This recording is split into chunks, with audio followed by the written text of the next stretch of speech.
Hello, today I'm going to be making a short video about a small diorama that I've built, focusing on the railways and World War II. So I start here with a small board. This is an IKEA shelf, not very big at all. This is only going to be a small diorama. Got some grass matting which I'm going to use and stick on. So get some glue, paste it all over the board. The markings here are some of my layout plans I'd done on a previous one. Press the grass down like so. Get that nice and covered. I always use these base mats on my diorama layouts. It just gives it something to really be that base, I guess, but also helps. You can then apply your detail and stuff on top of it. And where there are seams where I've had to put an extra bit on, I just use a little bit of dab of PVA glue just to try and smooth that down so it's less obvious. Well, until you do that, and then you have to bring it back a little bit and try and not make it so obvious. The next stage is a road or a trackway. I've already made a start on it, but I put down PVA glue and then sprinkle it with this gravel effect, just to give it that little bit of a rural road feel to it, really.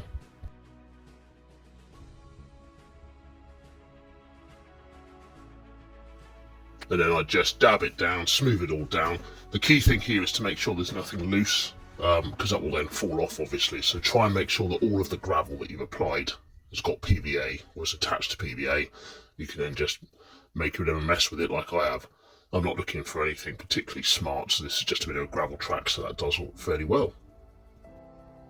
I've put some dirt as well onto this track to make it look more rural.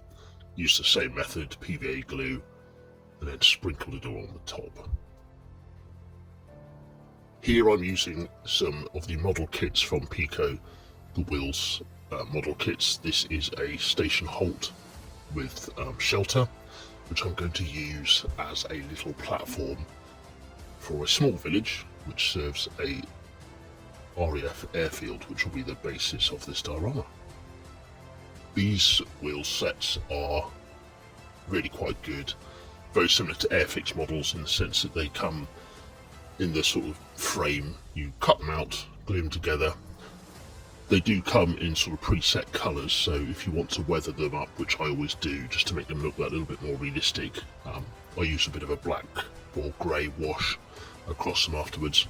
But these sets, not too difficult to achieve, and do just bring the set and the diorama to life.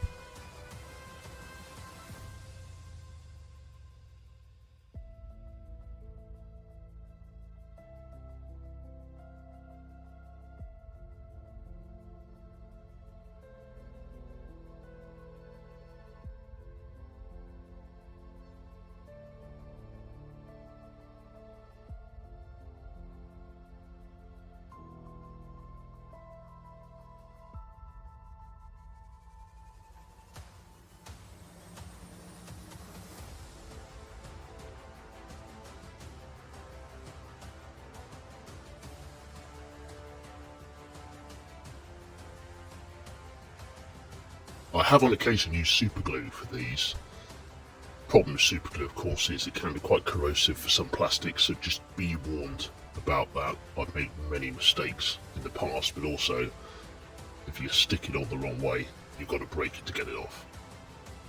But there it is, Malpit Halt, small village of Malpit, which is now being taken over by the RAF for the purpose of this diorama. I will then, I've not glued this down yet, so I'm just placing it on. But the next one I'm going to do is a village forge. Much the same, kit built, Airfix style, and I shall have a crack at this one.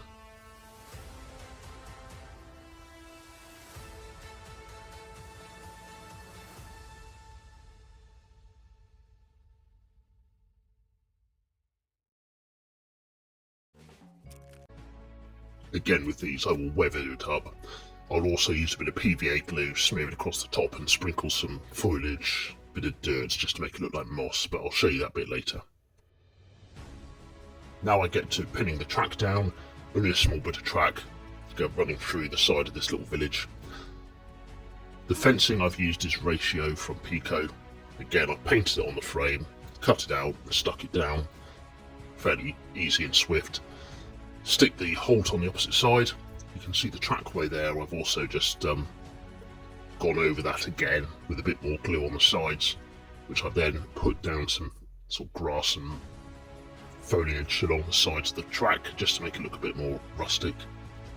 The other beauty with these is they really don't need to be tidy, which is good for me as I'm not the most careful of modellers.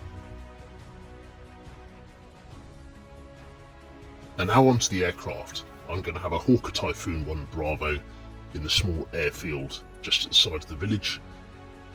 I've done a video on Hawker Typhoons previously, so if you fancy a bit of history about those, please have a look through the channel. But these Airfix gift sets have got everything you need: glue, brushes, paint, and I've not done one of these in a while, so here we go.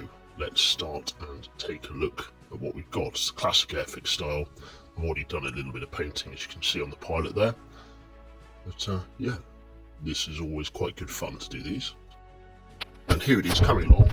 As you can see, I've got two here. There's only one in each box, but my son's also building one as well. So here's mine, and here it is completed, the Hawker Typhoon. On the small diorama, here's the mole-pit halt, which serves this small village and RAF airfield.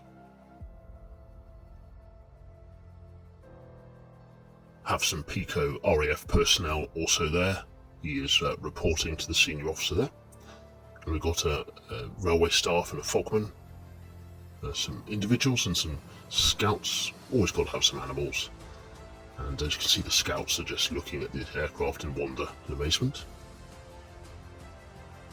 And here's the forge, which I've rusted up with a little bit of paint. And there is some foliage on the roof as well.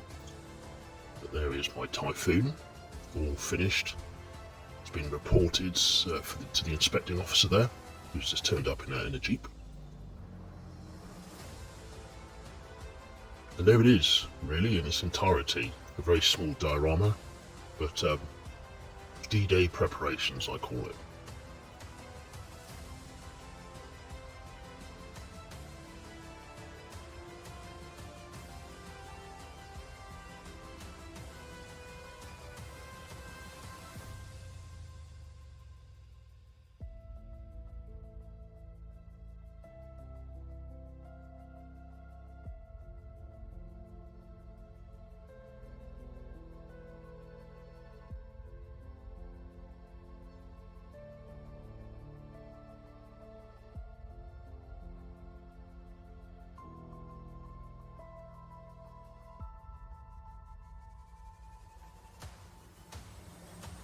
And of course, no model railway set is complete without a train, so here is the LNER A3 locomotive in wartime livery that I've previously reviewed.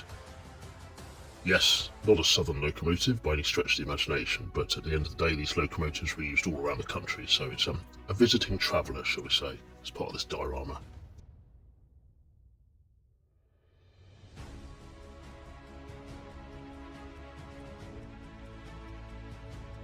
And there it is, my small shelf diorama, D-Day preparations, 1944.